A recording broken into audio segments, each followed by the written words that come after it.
है, बेरोजगारी का जो सिलसिला शुरू हो गया है, उसके कारण आज सड़कों पर आपको छात्र आंदोलनकारी अभ्यर्थी दिखाई दे रहे हैं। आश्वासन के सहारे, भाषण के सहारे अपनी पूरी राजनीति को चमकाने का काम भारतीय जनता पार्टी की केंद्र की सरकार और बिहार में डबल इंजन की सरकार कर रही है। नमस्कार, आप देख रहे हैं इनसाइड प्रेस। मैं हूं आपके साथ नाजिश मेहताब। आपको बता दें कि पटना में आंदोलन का जो सिलसिला है वो थमने का नाम नहीं ले रहा है। पहले एसटीटी के अभ्यर्थी थे, फिर सीटेट बीटेट के अभ्यर्थी, अब जीएनएम की जो छात्राएं हैं जिन पर बर्बरता पूर्वक हमला हुआ था, पुलिस द्वारा उन पर लाठीचार्ज की गई थी, वो भी आंदोलन कर रही हैं। अब खबरें आ रही हैं कि रेलवे के भी जितने भी अभ्यर्थी हैं वो भी सड़कों पर उतरकर आंदोलन कर रहे हैं। अभी हमारे साथ राजद के प्रवक्ता एजाज अहमद जी हैं।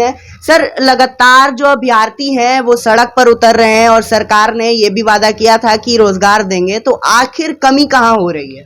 देखिए, ना तो केंद्र सरकार की ओर से रोजगार दी जा रही, ना बिहार सरकार की ओर से। 19 लाख रोजगार का वादा किया था बिहार में, कहीं एक लोगों को भी रोजगार मिला हो तो बताइए। और हर साल भारत में 2 करोड़ लोगों को रोजगार का वादा किया गया था 2014 से।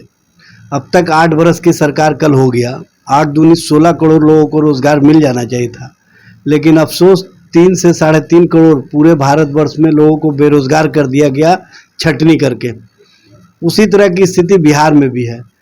बिहार और देश स्तर पर जिस तरह से बेरोजगारों की एक फौज खड़ी हो गई है, बेरोजगारी का जो सिलसिला शुरू हो गया है, उसके कारण आज सड़कों पर आपको छात्र आंदोलनकारी अभ्यर्थी दिखाई दे रहे हैं और सरकार उस ओर कोई ध्यान नहीं दे रही है। सिर्फ बहलावे में रख करके आश्वासन के सहारे, भाषण के सहारे अपनी पूरी राजनीति को चमकाने का काम भारतीय जनता पार्टी की केंद्र की सरकार और बिहार में डबल इंजन की सरकार कर रही है, जिसके कारण आज स्थिति परिस्थिति जो बेरोजगार हैं उनके परिवार में भुखमरी की स्थिति हो गई है। उनके परिवार में कहीं ना कहीं हर तरह के संकट देखने को मिल रहा है। ये विचित्र स्थिति पैदा हो गया है और इस स्थिति को बनाने में किसी का योगदान है तो वो सरकार का योगदान है। देखा गया है कि जब छात्र अपनी मांगों को लेकर प्रदर्शन करते हैं तो पुलिस द्वारा उनको भगाया जाता है, उन पर लाठी चार्ज किया जाता है। क्या लगता है कि जो सरकार है वो छात्र विरोधी सरकार है?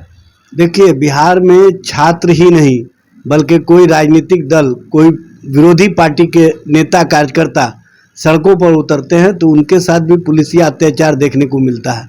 इसी संबंध में माननीय सर्वोच्च न्यायालय ने एक टिप्पणी किया था कि बिहार में पुलिसिया राज चल रहा है। पुलिसिया राज का मतलब है जो आंदोलनकारी हैं, जो अपने मांगों को लेकर सड़क पर उतरते हैं, उन पर अत्याचार की घटनाएं होती है, उन पर पुलिस का दमन होता है और इस दमन को ही पुलिसिया राज की संज्ञा दी गई है। आप देखे होंगे कि बिहार में लॉ एंड ऑर्डर की स्थिति बहुत ही खराब है। बिहार में अपराधियों की पौ बारह हो गई है। अपराधी जब चाहते हैं, जैसे चाहते हैं वैसे अपराध करके निकल जाते हैं। इस तरह की स्थिति या परिस्थिति बनाने में सरकार का कहीं ना कहीं योगदान है और सरकार के इन परिस्थितियों के कारण बहुत मुश्किल हालात पैदा हो गए हैं बिहार में। इसलिए सरकार को चाहिए कि बेरोजगार नौजवानों की आवाज़ों को सुने, उनके जायज़ मांगों को मानने का काम करें। अन्यथा ये जो सड़कों पर अलग अलग आंदोलन दिख रहा है, एक दिन संगठित होकर के जब यह आंदोलन खड़ा करेंगे तो जिस तरह से किसान आंदोलन से पूरे देश को त्राही हुआ था, उसी तरह से बेरोजगार आंदोलन से त्राही हो जाएगा। तो जैसा कि आप साफ तौर पे सुन सकते हैं कि राजद के प्रवक्ता एजाज अहमद जी का क्या कुछ कहना था। इसी तरह की खबरों के लिए बने रहे हमारे साथ, देखते रहे इनसाइड प्रेस। मैं हूं आपके साथ नाजिश मेहताब। धन्यवाद।